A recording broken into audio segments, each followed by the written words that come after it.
로마서 12장 1절로부터 2절의 말씀입니다. 로마서 12장 1절로 2절의 말씀입니다.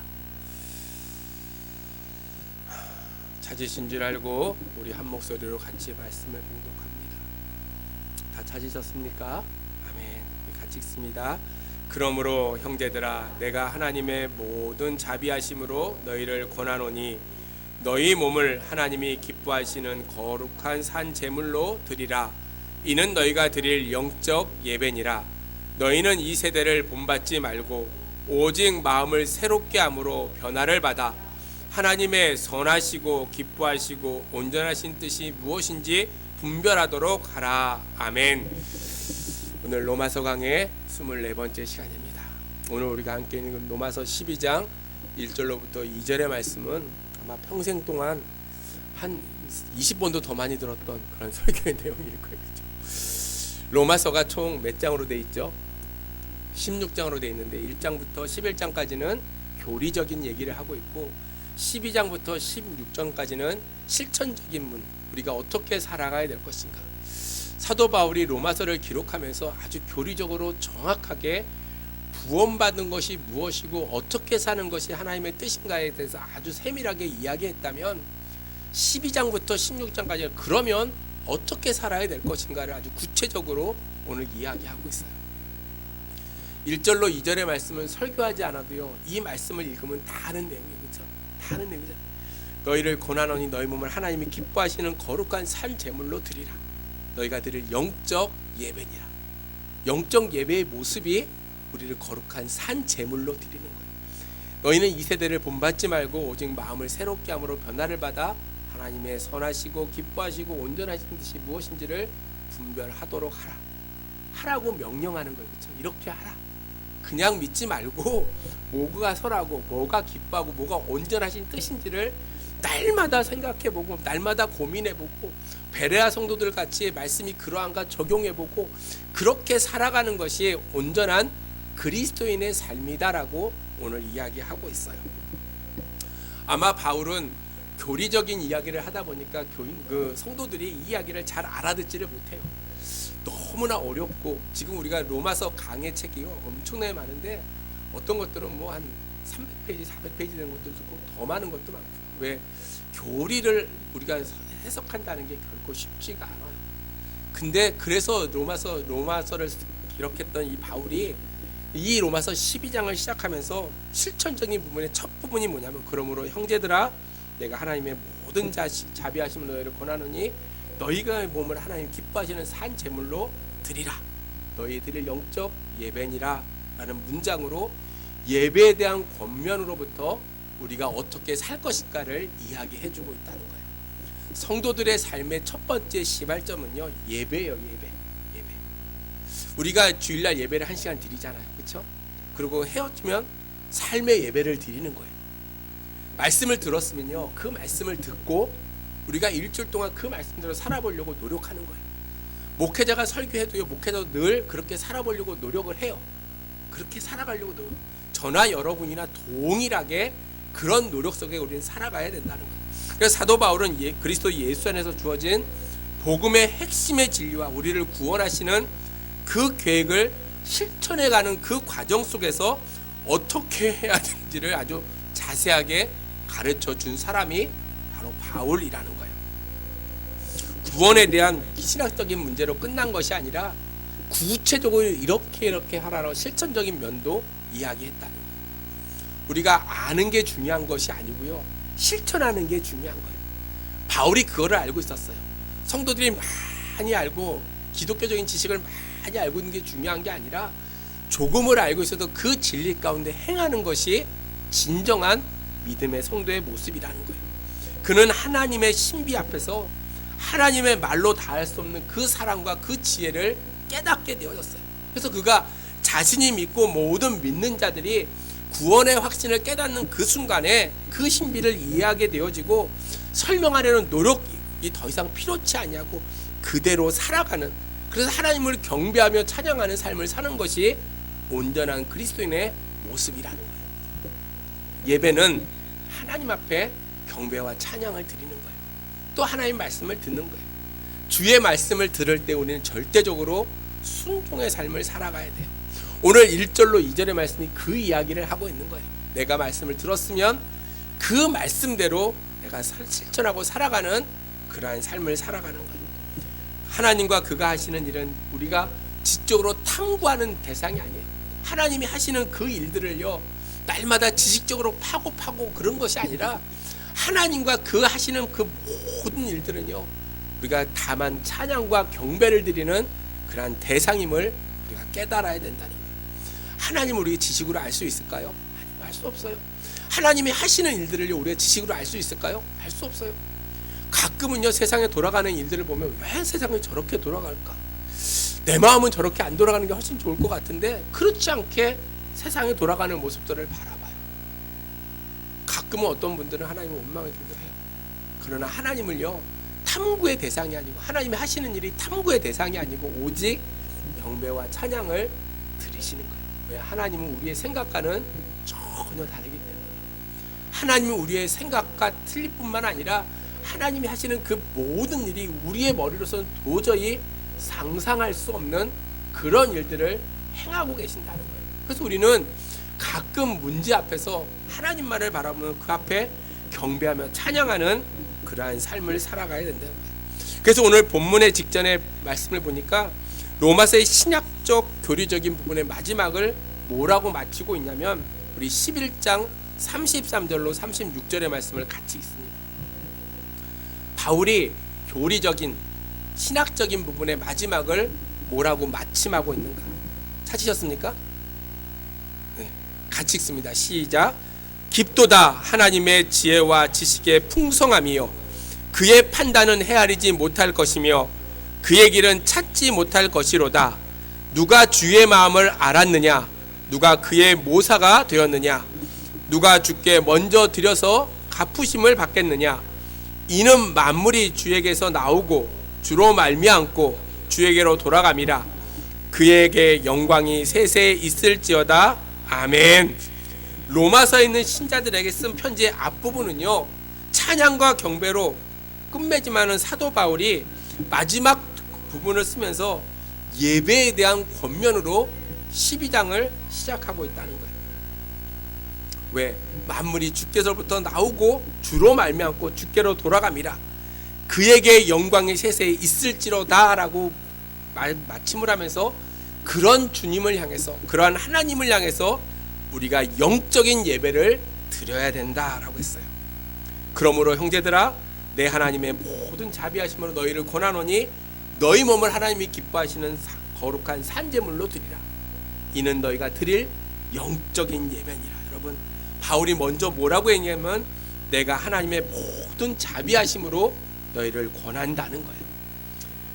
12장의 첫 절이 이 문장 바로 앞에서까지 바울이 논했던 그 어떤 것을 보면 하나님의 자비하심이 어떠한 것인지를 우리가 분명히 알아야 된다는 거예요. 하나님의 자비하심을 모든 사람에게 마땅히 있어야 할 것이 무엇인가 깨닫게 되고 권면하면서 그 책임감을 바울이 이야기하고 있다는 거예요. 하나님의 자비하심이라는 게 무엇일까? 한 두 가지로 요약해 볼 수가 있을 것 같아요. 하나는 율법의 행위로는 결코 하나님 앞에서 의롭다함을 얻을 수 없는 그러한 존재가 우리예요. 오직 예수 그리스도를 믿는 믿음으로 말미암아 의롭다 하심을 얻게 하는 그것이 바로 하나님의 자비하심이라는 거예요. 하나님의 은혜라는 거예요. 두 번째 하나님의 자비하심은 그것이 유대인들에게만 있는 것이 아니라 모든 이방인들에게 베풀어 주시는 하나님의 자비하심이라는 거예요. 로마에 있는 이방인들도 그 하나님의 자비하심으로 인해서 예수를 믿게 되고 믿음으로 이루어진 새 하나님의 나라의 백성으로서의 그 삶을 그들이 살게 되어졌다는 거예요. 그러기에 사도 바울이요 12장을 시작하면서 내가 하나님의 모든 자비하심으로 너희를 권한다 라고 평지하고 있어요. 로마에 있는 유대인들 뿐만 아니라 이방인들까지 이 복음의 말씀이 다 돌아가면서 그들이 예수 안에서 어떻게 살아가야 될지에 대해서 아주 분명하게 우리에게 말씀해 주고 있다는 거예요. 사도 바울은 너희 몸을 하나님이 기뻐하시는 거룩한 산 제물로 드리라라고 권면하고 있어요. 사랑하는 성도 여러분, 우리가요 하나님 앞에 거룩한 산 제물로 드리고 계십니까? 이 질문이요 아주 중요한 질문이에요. 몸을 드리라고는 했지만 여기서 이 몸은요 육체를 가리키는 것이 아니에요.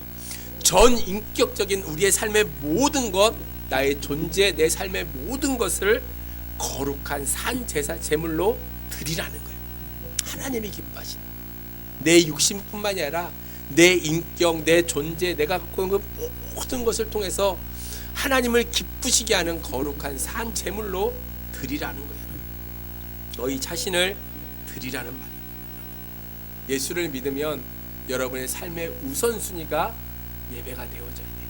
아무리 괴로운 일이 있어도요 예배 드리는 일만큼은 목숨을 걸어야 돼요.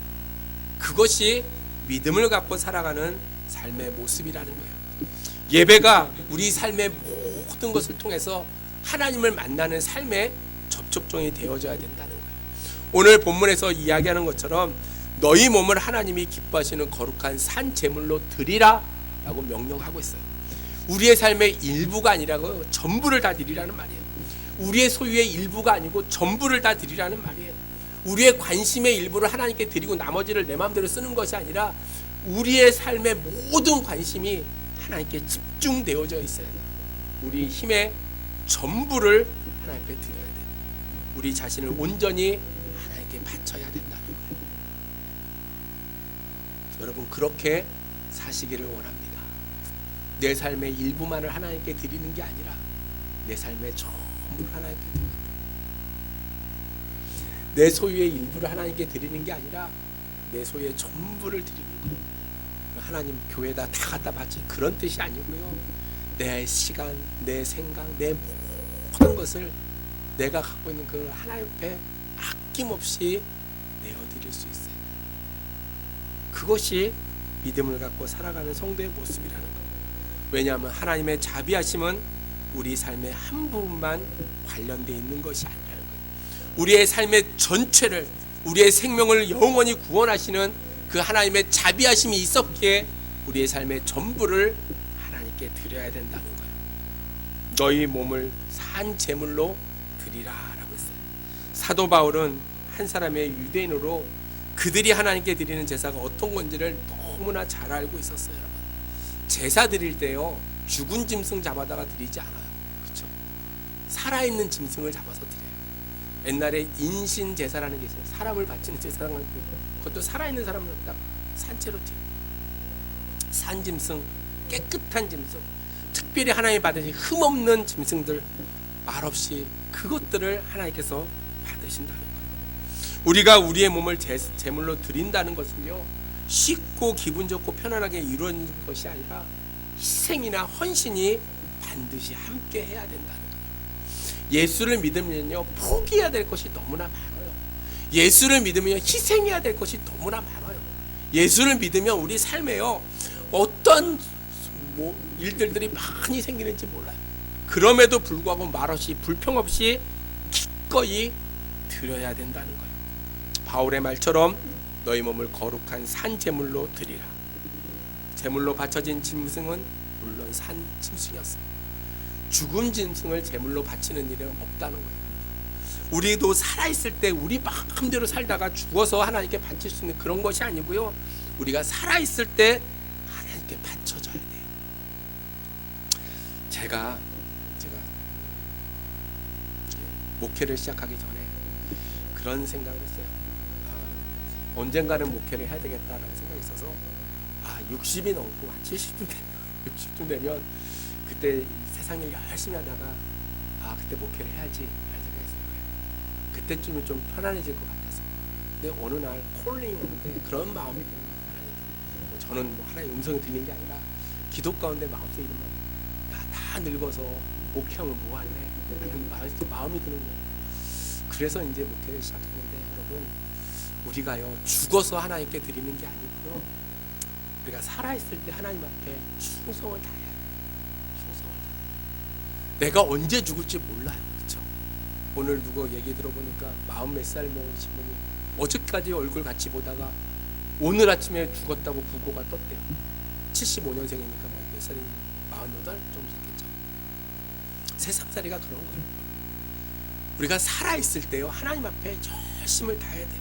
살아있을 때 내 마음대로 살다가 죽어서 천국 가는, 어떤 분들 전담은 그래요. 열심히 내 멋대로 살다가 죽을 때쯤 되면 예수 믿어서 천국 가면 된다고 해요. 하나님 몰라요. 구원받을 수는 있을지 몰라도 그것이 온전하고 하나님 기뻐하시는 구원의 모습일까 한번 생각해 봤어요. 바울이 이야기하기를 너희 몸을 거룩한 산제물로 드리라. 그래야 하나님이 기뻐하시는 거룩한 산제물이 된다는 거예요. 그가 산제물이라는 의미는 하나님이 기뻐하시고 거룩함을 날마다 나타나는 그러한 삶을 살아가는 거예요. 내 삶의 전체를 하나님께 드리고 그 삶 속에 하나님 앞에 구별되어져 있는 성별된 거룩한 산제물이 되라는 거예요. 믿음의 성도들은 세상 가운데 살면서 늘 자기의 신분을 밝혀야 돼요. 내가 예수를 믿는다는 거. 저는 가끔 사람들을 만날 때마다 얘기합니다. 제 교회 목사인데요, 이렇게 얘기해요. 목사인데요. 왜?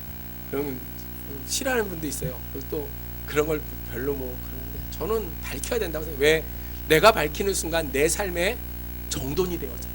왜냐하면 내가 목사이기 때문에 사람들이 보겠다라고 생각하면 말하는 것도 힘들어지고 여러 가지 조심되어져요.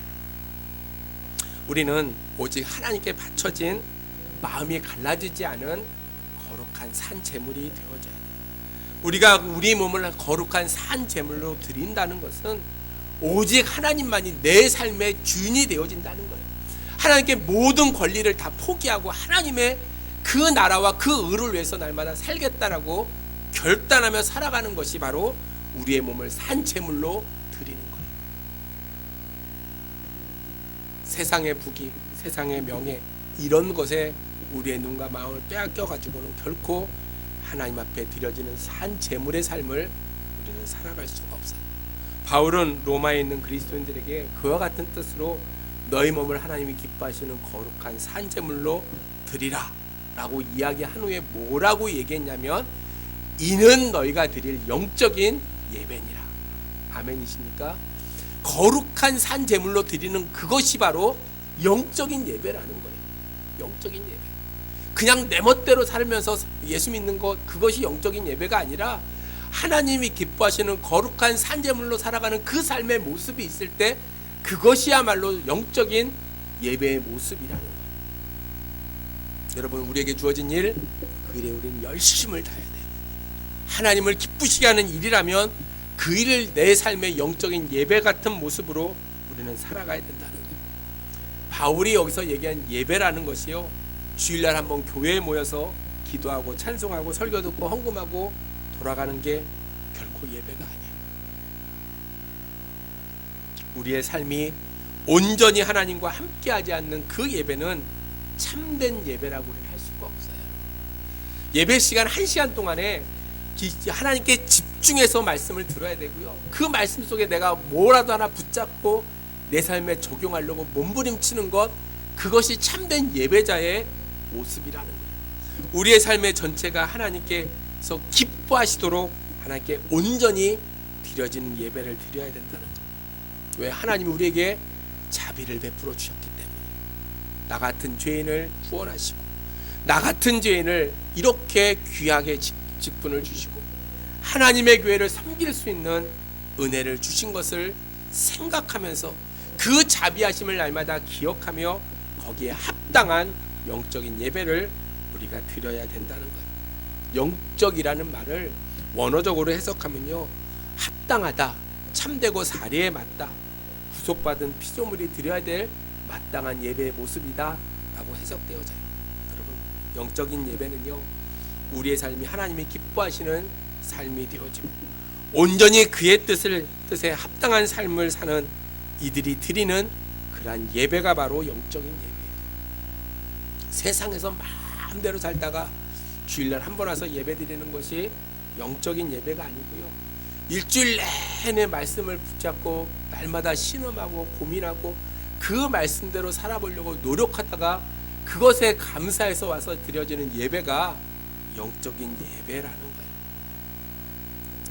오늘 2절 말씀은 또한 이렇게 우리에게 이야기합니다. 너희는 이 세대를 본받지 말고 오직 마음을 새롭게 함으로 변화를 받아 하나님의 선하시고 기뻐하시고 온전하신 뜻이 무엇인지를 분별하도록 하라. 영적인 예배에 대해서 그렇게 예배를 드리려면 어떻게 해야 되냐면 2절에서 이야기하기를 이 세대를 본받지 말아야 돼. 세상의 사람들과 동일한 모습으로 살아가지 말아야 돼. 오직 마음을 새롭게 한다. 그 말은요, 새로운 피조물이 되어졌다는 거예요. 이전 것은 지나갔으니 보라 새 것이 되어졌다. 예수 믿고 나서요, 예전과 지금이 전혀 달라져야 돼요. 예수 믿으면요, 예수 믿기 전과 지금의 삶이요 완전히 변화될 수 있도록 우리는 힘써야 돼요. 그것이 비록 안 된다 할지라도 그렇게 해보려고 우리는 노력이라도 해야 된다는 거예요. 그렇게 마음을 새롭게 함으로 말미암아 우리는 뭘 해야 되냐면 변화를 받아야 돼요. 변화되어져야 돼요.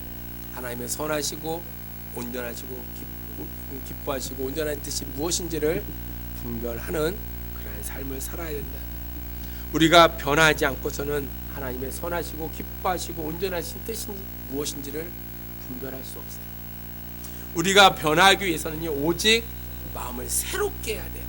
마음을 새롭게 하기 위해서는 이 세대를 본받지 말아야 된다는 거예요. 바울은 그렇게 권면하고 있어요. 야, 너희들이 하나님의 온전하고 기뻐하시고 선하신 뜻이 무엇인지 알기 원하지? 그러면 변화를 받아야 돼. 변화를 받고 싶지 어떻게 해야 되냐면 마음을 새롭게 해야 돼. 마음을 새롭게 하려면 어떻게 하면 될까? 세상을 본받지 말아야 돼 라고 이야기하고 있는 거예요. 아주 구체적으로 아주 쉽게 이야기하고 있어요. 사람에 따라서는요, 새 것을 좋아해서 끊임없이 새 것을 추구하는 사람이 있는가 하면 옛 것을 좋아해서 무엇이니 바뀌는 것이 별로 좋아하지 않는 사람들도 분명히 있어요. 그러나 믿음 안에서 옛 것이건 좋은 것이건 이것이 세상에 속한 것이라면 우리는 과감하게 버려야 된다는 거예요. 하나님의 선하시고 기뻐하시고 온전한 뜻이 무엇인지 분별하기 위해서는 그것을 버릴 때만이 우리는 변화가 나타나게 되어져 있어요. 사랑하는 성도 여러분, 사순절을 보내면서 여러분의 마음이요 좀 새로워지기를 원해요. 사순절을 보내면서 우리가 늘 주님 앞에 예전보다 조금은 나아지기를 원합니다. 기도해요. 목사라고 완전하겠어요? 완전하지 않아요. 목사도 욕심도 있고요. 목사도요 하고 싶은 일도 많고 어떻게든 뭔가를 해보려고 하는 마음도 많고요. 그렇지만 사순절을 보내면서 하나님 그런 교만함도 내려놓게 하시고요. 하나님의 뜻에 순종할 수 있는 마음을 달라고 좀 기도하고 있어요. 그렇게 살아가야 돼요. 우리의 옛사람의 마음으로 살아가는 것이 아니고요, 어떻게든 하나님이 내 안에 계심을 늘 생각하고 내 안에 날마다 새로운 것이 가득 채워져서 하나님의 뜻을 분별하고 그 안에서 날마다 세상 가운데 구별되어 있는 삶을 살아가는 믿음의 성도들이 되어져야 된다는 거예요. 왜냐하면 우리의 시민권이 하나님의 나라에 있기 때문에. 빌립보서 3장 20절에 보면 우리의 시민권이 하늘나라에 있다라고 분명히 얘기했어요. 우리는 두 개의 이중 국적자예요. 하나는 대한민국 국적을 갖고 있고 또 하나는 하나님의 나라의 국적을 갖고 있어요. 어떤 것이 우선순위냐라고 생각하면 믿음의 성도들은 하나님의 나라에 대한 시민권이 먼저라고 생각되어져요. 여러분, 결코 예배를 물러설 수가 없어요. 종교에 대한 것은 결코 물러서서는 안 된다는 거예요. 우리가 세상에 살면서요 거류민이나 나그네 같은 그러한 삶을 살아가는 것이 아니라 하나님의 나라의 시민권을 가진 자로서 내가 어느 곳에든지 당당하게 하나님의 역사를 이뤄갈 수 있는 그러한 믿음의 성도들이 되어져야 된다는 거예요. 하나님의 시민권자들은 이 세상을 본받으며 살아가서는 결코 안 된다는 거예요. 그렇게 살기를 원하면 그렇게 살 수는 있겠지만 하나님의 자비하심을 입은 사람들이 해야 될 일은 결코 아니라는 거예요.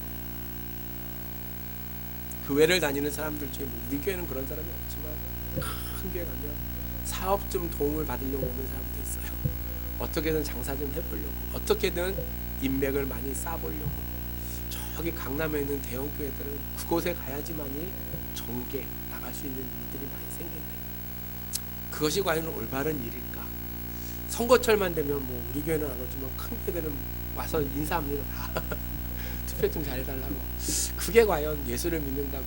요번 대선 때도 누가 뭐 교회 성도라고 하니까 그 교회에서 그런 사람 등록한 적도 없고요.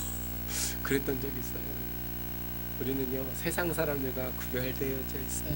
하나님의 자비하심을 입은 사람이라면 마땅히 우리 몸을 하나님이 기뻐하시는 거룩한 산 제물로 드려야 돼요. 영적인 예배를 드리기 위해서 우리가 이 세대를 본받지 말고요 마음을 새롭게 하고 변화를 받아야 된다는, 이것이 성도의 마땅한 도리라는 거예요.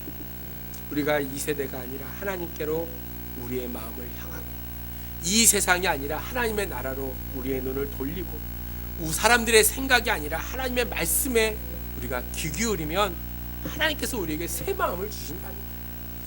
하나님 말씀에 귀 기울이지 않기 때문에 교회를 오래 다녀도 우리가 결코 변화되지 않아요. 저도 곰곰이 생각해 보면 50년이 넘게 교회를 다녔잖아요. 모태신앙이니까 얼마나 많이 변화됐을까? 별로 변화되지 않은 것 같아요. 늘 회개하는 게 그런 거예요. 하나님, 주님을 닮기를 원합니다. 우리가 예전에 불렀던 찬양 가운데 삶의 한 절이라도 주님 닮기 원합니다. 진짜 내 삶의 요만큼 토막이라도 하나님을 닮았으면 좋겠어요. 하나님의 형상대로 지음받았음에도 불구하고 요만큼도 닮지 못하는 우리의 연약한 모습들이 너무나 많이 있어요. 영적인 눈을 뜨고 영적인 귀를 열어서 하나님을 바라보고 하나님의 음성을 들을 수 있는 그러한 성도들이 다 되어지기를 주의 이름으로 축복합니다.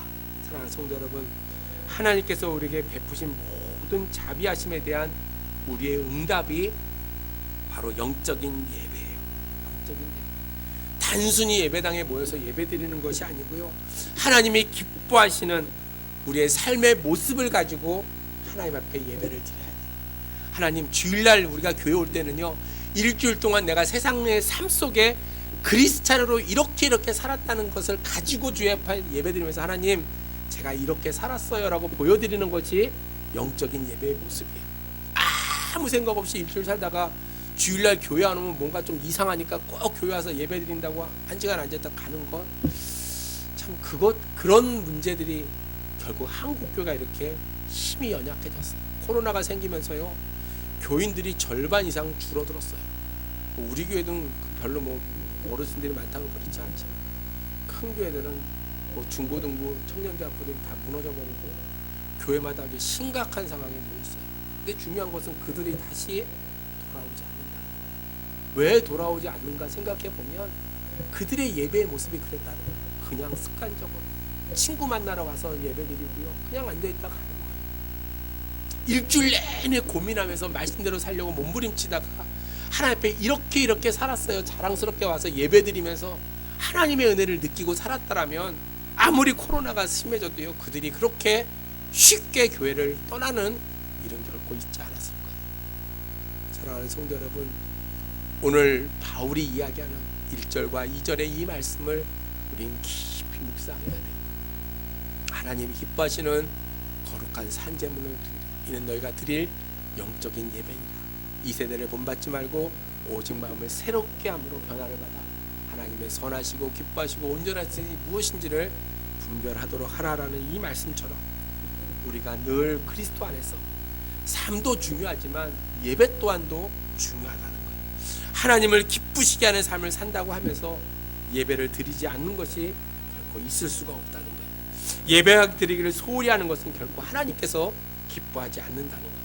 예배는 하나님의 모든 자비하심에 대한 우리의 1차적인 반응이 바로 예배예요. 예배. 어떻게 예배를 드리냐? 예배당에 오느냐 안 오느냐? 예배는 삶의 기초가 되고 시작이 되어진다는 거예요. 우리의 삶을 궁극적으로 하나님의 나라로 인도할 수 있는 그것이 바로 예배라는 거예요. 예배는 하나님께 영광을 돌리는 우리의 행위예요. 그래서 우리는 열심을 다해서요, 집중해서 예배를 드려야 된다. 예배는 하나님의 임재 앞에 우리를 내어놓는 거예요. 장난치듯 소품하듯 그렇게 예배 드리는 게 아니에요. 영화관에 가서 경기장에 가서 보는 것처럼 그렇게 예배를 보러 와서는 안 돼요. 예배를 드리러 오는 거예요. 드리러 오는 거예요. 하나님께 드리러 오는 거예요. 어떤 일이 있어도 웬만하면 주 예배는 꼭 참석해야 돼요. 예배, 정기 예배는 꼭 참석해야 돼요. 예배 시간을 잘 지켜야 돼요. 복장도 단정하게 하고 다른 날은 어떻게 입어도 주일날 올 때는 최고로 좋은 옷을 입고, 우리 옛날에 목사님도 그랬어요. 최고의 좋은 옷, 얼굴도 화장도 예쁘게 하고 머리도 싹 하고 그렇게 오라고. 요즘은요 교회 오는데요 뭐 나시티 입고 뭐 반바지 입고 뭐 거기다 뭐 모자 쓰고 그래도 요즘 얘기를 잘 안 해요. 왜 안 할까요? 혹시 교육 떨어질까요? 뭐 불가피하게 모자를 써야 될 일도 있어요.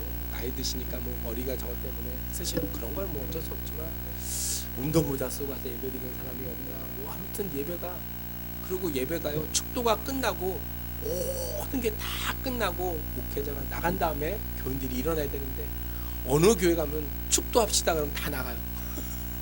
왜 바쁜지 몰라 다 나가요. 그거는 결코 올바른 일이 아니에요. 예배는 처음부터 끝까지, 우리가 처음에 묵도할 때부터 축도가 끝나고 마지막 성이 다 끝날 때까지 그 자리에 예배드리는 것이 예배의 모습이라는 거예요. 사랑하는 성도 여러분, 사순절을 보내면서 이 로마서 12장 1절로 2절의 말씀을 강의할 수 있어서 너무나 좋아요. 여러분 영적 예배를 드리기를 원합니다. 여러분 삶 속에 예배자로 살아가야 돼요. 오늘 분명히 2절의 말씀처럼 우리가 늘 기억하라. 이 세대를 본받지 말고, 이 말씀이 오늘 우리 마음속에 늘 새겨져야 돼요.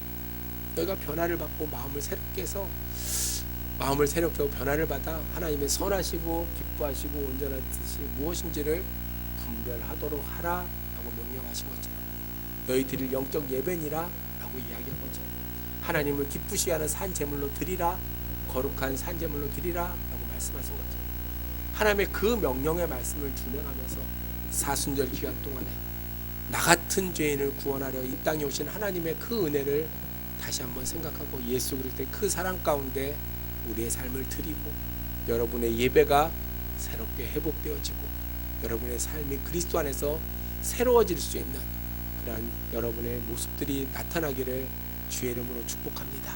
우리가 늘 이야기하는 것처럼 살아도 주를 위해 살고 죽어도 주를 위해 죽는다 라는 심정을 가져 하루하루의 삶 속에 오늘이 마지막인 것처럼 예배하고, 오늘이 마지막인 것처럼 살아가고, 오늘이 마지막인 것처럼 하나님 앞에 내 삶을 드릴 수 있는 그러한 믿음의 성도들이 되어지기를 주의 이름으로 축복합니다. 기도하겠습니다. 하나님 은혜를 감사합니다. 오늘도 부족한 용을 통해서 말씀을 증거케 하여 주신 주님, 너희 몸을 하나님이 기뻐하시는 거룩한 산제물로 드리라고 하시고요, 이것이 너희 드릴 영적인 예배라고 말씀하신 주님, 우리가 그렇게 살지 못했음을 주 앞에 회개합니다. 아버지, 영적인 예배자로 살기를 합니다. 아무도 예배하지 않는 그곳에서도 주님을 향하여 두 손 들고 예배할 수 있는 그러한 예배자가 되기를 원합니다. 아버지, 저희들에게 성령의 충만함을 주시고 오로지 하나님 앞에 우리의 삶의 전부를 드리고 그 안에서 날마다 기쁨을 갖고 살아갈 수 있는 믿음의 성도들이 될 수 있도록 하나님 역사하여 주시옵소서. 이 세대를 본받지 않게 도와주시고 마음을 새롭게 하여 변화를 받아 하나님의 선하시고 기뻐하시고 온전하신 뜻이 무엇인지를 날마다 생각하고 그 뜻대로 순종하며 나아가는 귀한 자녀들 될 수 있도록 하나님 축복하여 주시옵소서. 이제 아버지 하나님 3일 동안도 세상에 나가 삽니다. 이 말씀을 기억하게 하시고 참으로 영적인 예배자의 삶을 통해서 하나님을 기쁘시게 하는 귀한 자녀들이 될 수 있도록 하나님 축복하여 주시옵소서. 수술을 하고 회복 가운데 있는 자에게 하나님 은혜를 베풀어 주시고, 코로나 확진 가운데 어려움에 있는 자녀들도 기억하셔서 아버지 속히 회복될 수 있도록 하나님 인도하여 주시고, 아버지 하나님 경제적으로 여러 가지로 어려움에 있는 성도들을 기억하여 주셔서 은혜를 베풀어 주시고, 하나님의 풍성한 은혜 가운데 날마다 감사가 넘쳐나는 복된 삶이 될 수 있도록 하나님 역사하여 주시옵소서. 감사를 드렸고 예수님의 이름으로 기도하옵나이다. 아멘.